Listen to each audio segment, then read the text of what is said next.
तो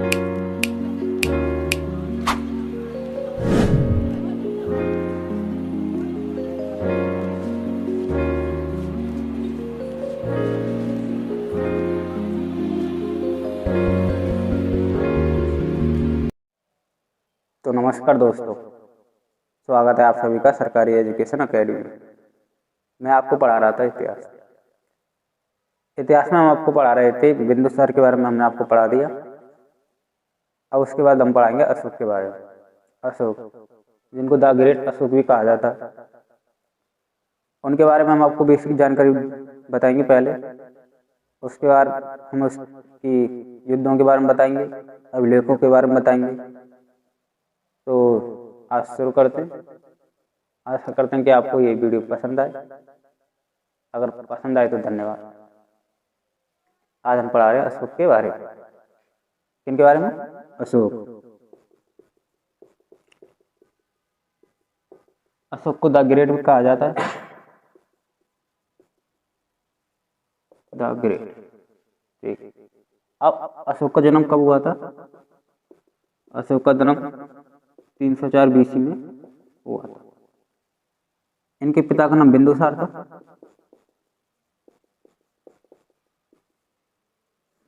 माता का, पिता का नाम बिंदुसार, माता का नाम सुभद्रा, सुभद्रांगी था। ठीक है। अब इनके सुभद्रांगी था।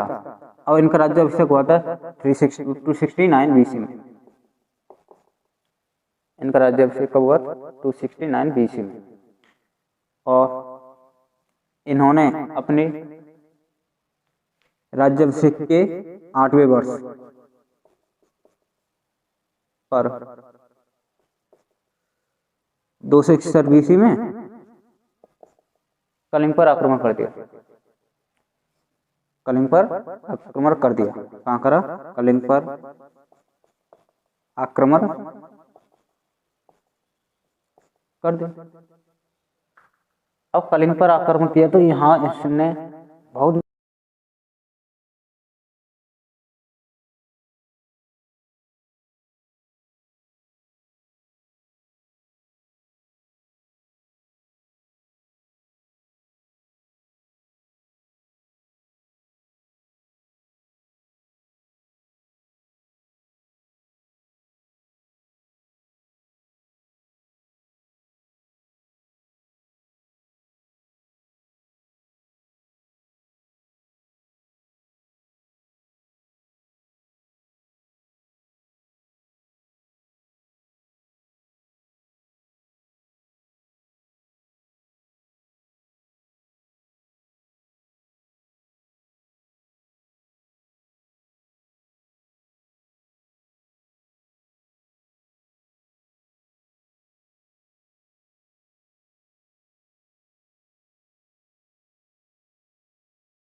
तो आगे कंटिन्यू करते हैं। ठीक है, क्या बताया अब मैंने उसके आपके बारे में कि अशोक ने के पिता बिंदुसार ने आजीविक संप्रदाय की स्थापना की थी। आजीविक संप्रदाय के लोगों के लिए अशोक ने 4 गुफाओं का निर्माण कराया था। कौन कौन सी? कर्ण, सुदामा, विष्णु झोपड़ी और चौपड़ आदि का अशोक ने निर्माण करा। अब आगे चलते हैं। ठीक है, तो इनको मिटाते हैं।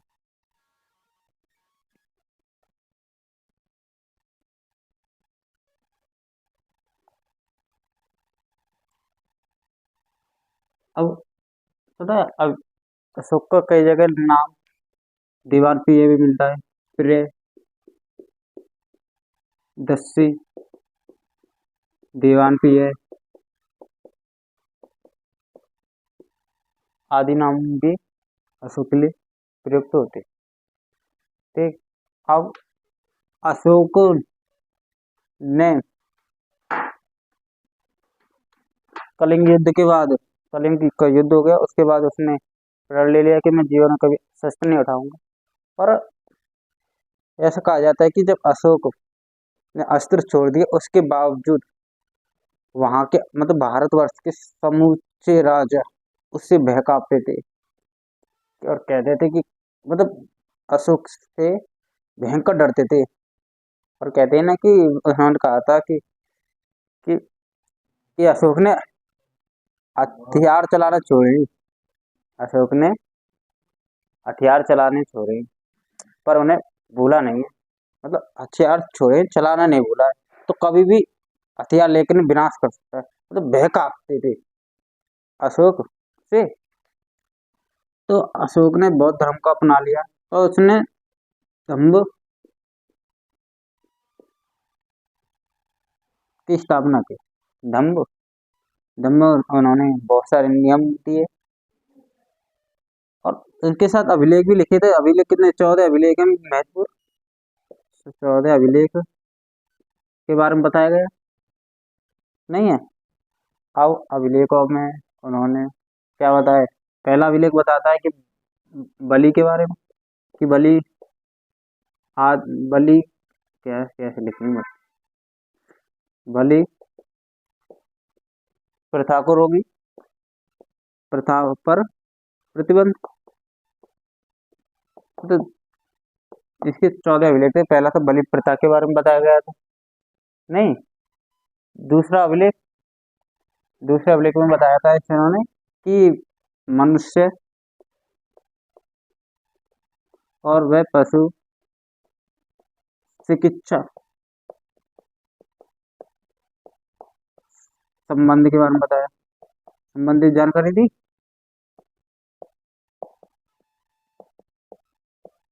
ठीक है, अब तीसरे अभिलेख में बताया था। तीसरे अभिलेख में क्या बताया गया था कि तीसरे अभिलेख, पहले में आपको बलि प्रथा के पर प्रतिबंध निंदा के बारे में बता दिया, दूसरे में मनुष्य के पशु चिकित्सा के बारे में बता दिया। तीसरा अभिलेख, तीसरा अभिलेख क्या बताता है कि उन्होंने अपने मंत्री मतलब जो अपने विभाग बना रखा था उसको आदेश दिया कि हर 5 वर्ष वे राज्य भ्रमण करें तथा धार्मिक धार्मिक चीजों के बारे में लोगों को जागरूक करें। ये तीसरे अभिलेख में बताया गया। अब चौथे अभिलेख में क्या बताया गया? चौथे अभिलेख में बताया बहरी घोष की जगह, क्या बहरी घोष की जगह धम्म घोष का पालन करना, धम्म घोष का पालन करना। ठीक है, ये हमको बताएगा। ठीक है, पहला अभिलेख क्या बताता है कि पशु बलि पर निंदा की गई। दूसरे में मनुष्य तथा पशु चिकित्सा की विधि के बारे में बताया गया। तीसरे में बताया गया कि अशोक के जो विभाग बना रखा था, धर्म विभाग, वहाँ उसके लोग राज्य भ्रमण करें तथा धर्म धार्मिक विषयों के बारे में लोगों को जागरूक करें। चौथे में बताया गया कि उन्होंने बहरी घोष की जगह धम्म घोष का प्रतिपादन कर दिया था। ठीक है, तो इनको मिटाते हैं।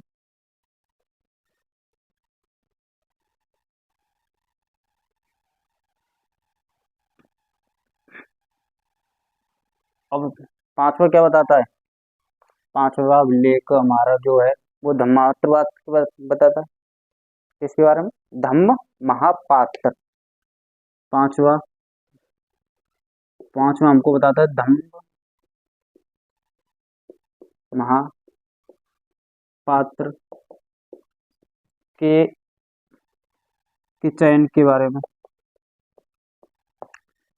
छठवा बताता है आत्मनियंत्रण। आप अपने आप पर नियंत्रण कैसे करें। सातवां व आठवां बताता है तीर्थ यात्रा के बारे में। तीर्थ यात्रा के बारे में नहीं है। अब नौ, तो क्या बताया गया नौवीं में? नौवीं में क्या बताया गया? सातवें और आठवीं में तीर्थ यात्रा के बारे में बताया गया। नौवीं में बताया गया कि सच्ची भेंट व शिष्टाचार का उल्लेख था। किसका? शिष्टाचार का उल्लेख। आप एक बात याद रखिए, जो मैं आपको नोट्स बता रहा हूँ इनके आपको पीडीएफ मिलेंगे, टेलीग्राम पर आपको मिल जाएंगे। नोट्स जो आपके लिए उपयोगी रहेंगे एग्जाम की दृष्टि से, ठीक। और आपको की पॉइंट्स बताए जा रहे हैं जो एग्जाम में आते हैं। कोई भी वनडे एग्जाम से ले लीजिए, उन सब में पूछे जाने वाले की पॉइंट्स की आपसे पूछ लेगा कि सातवें आठवें अभिलेख में क्या बताया गया है तीर्थ यात्रा के बारे में। सातवें आठवें अभिलेख में क्या बताया गया है? तीर्थ यात्रा के बारे में। एग्जाम में आप कहोगे, कोई भी एग्जाम ले ली, SSC base, banking, railway, NTPC, कोई सा भी वनडे एग्जाम, उनमें अक्सर धम्म के ये दे रखे हैं 14 धम्म अभिलेख, इनमें से क्वेश्चन आते हैं। अब मैं आपसे पूछूं कि 10वां अभिलेख किसके लिए? 10वें अभिलेख में क्या वर्णन है? इसमें बताया गया है कि राजा, फिर जो भी उच्च पद पर बैठे ना, कोई भी व्यक्ति, जैसे सैन्य में महामंत्री हुए, मंत्री हुए, तो उच्च पद पे विराजित लोग, उच्च पद पर बैठे लोग जनहित की सोच है, जनहित की सोच है, ठीक है। अब आपके लिए पता है 11वां हमको धम्म की व्याख्या के बारे में बताता है। धम्म की व्याख्या। पहला अभिलेख किसके बारे में बताता है? पशु बलि, ठीक है। पहला अभिलेख किसके बारे में बताता है? पशु बलि के बारे में। दूसरा किसके बारे में बताता है आपको?